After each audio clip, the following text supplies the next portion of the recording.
شكرا يا ربي شكرا هديت قلبي شكرا نورت دربي شكرا شكرا يا بھائی نے ایک سوال کیا کہ کوئی انسان رمضان میں جو ہے سو جائے، چاہے اب وہ نوجوان ہو، شادی شدہ ہو، بوڑھا ہو، بچہ ہو، اور اس کا غسل ٹوٹ جائے، ہوتا ہے احتلام ہو جائے، انسان سویا رات میں یا دن میں سویا، اور رمضان میں خاص طور سے یہ ہوتا ہے، اور نوجوان بڑے پریشان ہوتے ہیں اس مسئلے کے لیے.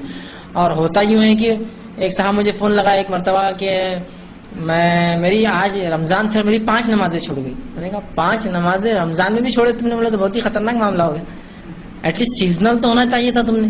تو بولے مسئلہ ہو گیا میرے ساتھ، میری صبح طہارت ٹوٹ گئی. مطلب طہارت ٹوٹنے سے کچھ نہیں ہوتا، پھر طہارت کر لو. نہیں غسل ٹوٹ گیا. ہاں غسل ٹوٹا تو غسل کر لو.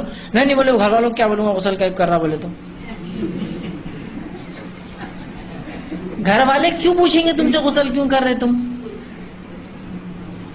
تمہارا مجبوری ہے، تم جانتے، تو گھر والے کیوں پوچھیں گے؟ تو ان کو اس مسئلے نے 5 نمازیں چھوڑنے میں مجبور کیا، رمضان میں نمازیں چھوڑی. تو شرعی، میں نے کہا نا، شرعی مسائل کا علم نہیں ہونے سے مضبوطی نہیں آتی مومن میں. کبھی اعمال میں مضبوطی تبھی آئیں گی جب کوئی علم ہو.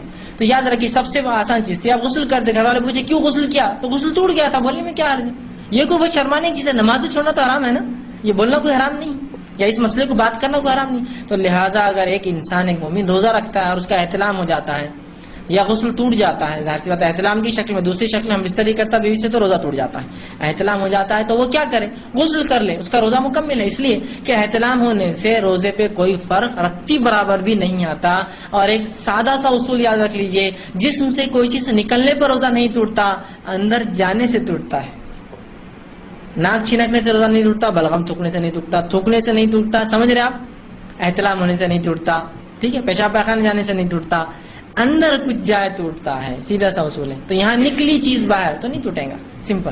تو آپ کا احتلام ہونے سے روزہ نہیں ٹوٹتا، کوئی کمزوری نہیں آتی، کوئی کفارہ نہیں، کوئی اس کا بعد میں آپ کو دینا نہیں، بالکل آپ کا روزہ درست. آپ اس کے بعد جو ہے غسل لے لیں اور آپ کا دن جو ہے مکمل کریں.